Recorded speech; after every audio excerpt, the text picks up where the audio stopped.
Hello అందరికీ. ఈరోజు మన కిచెన్లో రెసిపీ వచ్చేసి రొయ్యల ఫ్రై.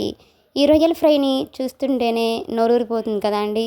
మరి రొయ్యల ఫ్రైని చాలా సింపుల్గా, చాలా టేస్టీగా, చిన్నపిల్లలు కూడా చాలా ఇష్టంగా తినేలాగా ఎలా ప్రిపేర్ చేసుకోవాలనేది ఇప్పుడు మన వీడియోలో చూద్దాం. ఈ రొయ్యల ఫ్రైని ఎప్పుడు ఈ స్టైల్లో ట్రై చేయకపోతే ఈసారి తప్పకుండా ఈ రెసిపీని ట్రై చేయండి. చాలా అంటే చాలా టేస్టీగా ఉంటుందండి. మరి వీటిని ఎలా చేయాలనేది లేట్ చేయకుండా మన వీడియోలోకి వెళ్ళిపోదాం.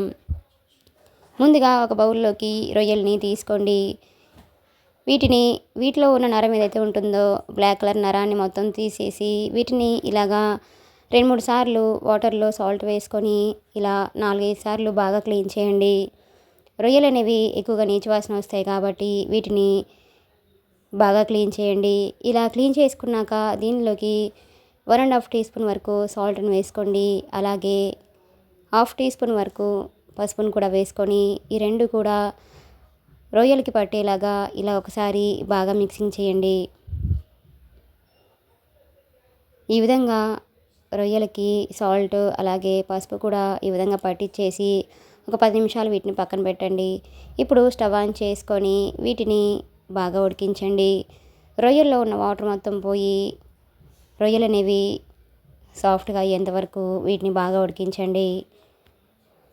చూడండి, ఈ విధంగా రొయ్యల్ని కంప్లీట్గా వాటర్ మొత్తం పోయేంతవరకు ఉడికించేసుకొని వీటిని స్టవ్ ఆఫ్ చేసుకొని పక్కన ఉంచండి. ఇప్పుడు స్టవ్ ఆన్ చేసుకొని ఒక ప్యాన్ని తీసుకోండి. దానిలోకి 3 to 4 టేబుల్ స్పూన్స్ వరకు ఆయిల్ని వేసుకోండి. ఈ ఫ్రైకి ఆయిల్ అనేది కొంచెం ఎక్కువగానే పడుతుందండి. ఆయిల్ బాగా హీట్ అయ్యాక దీనిలోకి మనం ముందుగా ఉడికించి ఉంచుకున్న రొయ్యల్ని కూడా దీనిలోకి వేసుకోండి.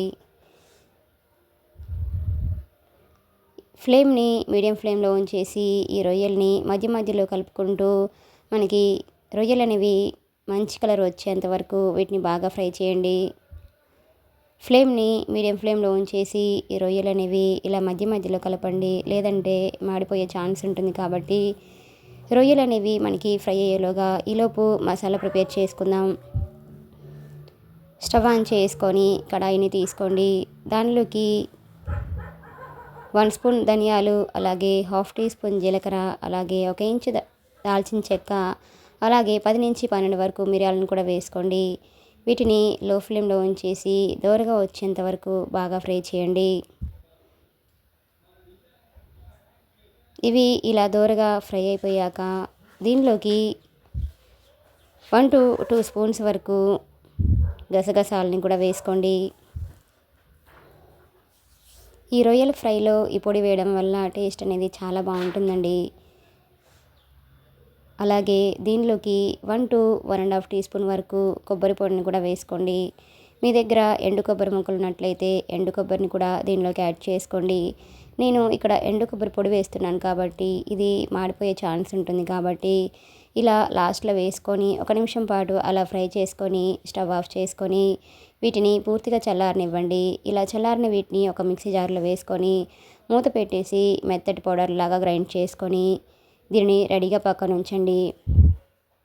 చూడండి, ఈలోపు మనకి రొయ్యలు అనేవి ఇలా చక్కగా ఫ్రై అయిపోయి ఉంటాయండి. ఇలా మంచి కలర్కి వచ్చాక వీటిలోకి 1 స్పూన్ వరకు అల్లం వెల్లుల్లి పేస్ట్ని వేసుకోండి. ఇప్పుడు ఇదంతా కలిసేటట్లుగా ఇలా ఒకసారి బాగా కలపండి. అల్లం వెల్లుల్లి పేస్ట్ అనేది పచ్చివాసన పోయేంత వరకు దీన్ని బాగా ఫ్రై చేయండి. అలాగే దీనిలోకి మీ టేస్ట్ తగ్గట్టుగా సాల్ట్ని యాడ్ చేసుకోండి. ఆల్రెడీ మనము రొయ్యలుకి మ్యారినేట్ చేసేటప్పుడు సాల్ట్ వేసాం కాబట్టి ఇక్కడ సాల్ట్ని అడ్జస్ట్ చేసుకుంటూ వేసుకోండి. అలాగే 4 టీ స్పూన్స్ వరకు కారంని కూడా వేసుకోండి. ఇప్పుడు ఈ కారం అనేది అలాగే సాల్ట్ కూడా ఈ రొయ్యలకి పట్టేలాగా ఇలా ఒకసారి బాగా మిక్సింగ్ చేయండి. ఇప్పుడు దీనిలోకి మనం ముందుగా గ్రైండ్ చేసి ఉంచుకున్న మసాలా పౌడర్ ఏదైతే ఉందో ఆ పొడి మొత్తాన్ని కూడా దీనిలోకి యాడ్ చేసుకొని ఇదంతా కూడా కలిసేటట్లుగా ఇలా ఒకసారి బాగా కలపండి. కారం అనేది పచ్చివాసన పోయేంత వరకు దీనిని 1 నిమిషం పాటు బాగా ఫ్రై చేయండి. ఎప్పుడైతే ఆయిల్ మనకి ఇలా పైకి తేలుతుందో అప్పుడు దీనిలోకి చివరగా సన్నగా కట్ చేసి ఉంచిన కొత్తిమీరను కూడా వేసుకొని మరొకసారి బాగా కలిపేసుకొని 1 నిమిషం పాటు ఉంచేసి స్టవ్ ఆఫ్ చేసుకోండి. అంతేనండి. ఎంతో టేస్టీగా, ఎంతో ఈజీగా ఉండే రొయ్యల ఫ్రై అనేది మనకి రెడీ అయిపోయినట్లే. దీనిని డైరెక్ట్‌గా రైస్‌లోకైనా తినొచ్చు. అలాగే సాంబార్‌లోకి, రసంలోకి, సైడ్ డిష్‌గా కూడా చాలా చాలా బావుంటుందండి. ఇలా రెడీ అయిన ఈ రొయ్యల ఫ్రైని ఒక సర్వింగ్ ప్లేట్‌లోకి తీసుకొని వేడివేడిగా రైస్‌లోకైనా, అలానే రోటీలోకైనా సర్వ్ చేసుకుంటే ఆ టేస్ట్ అనేది చాలా చాలా బావుంటుందండి. మీకు కూడా ఈ రెసిపీ కనుక నచ్చినట్లయితే ఒక లైక్ చేయండి. అలానే లైక్ చేయడం మాత్రం మర్చిపోకండి. Please subscribe my channel. Like, share and comment. మరిన్ని మంచి మంచి రెసిపీస్ కోసం మన ఛానల్ని సబ్స్క్రైబ్ చేసుకోండి. అలానే ఈ రెసిపీని మీరు కూడా ట్రై చేసి మీకు కూడా ఎలా కుదిరిందనేది కామెంట్ సెక్షన్‌లో కామెంట్ చేయండి.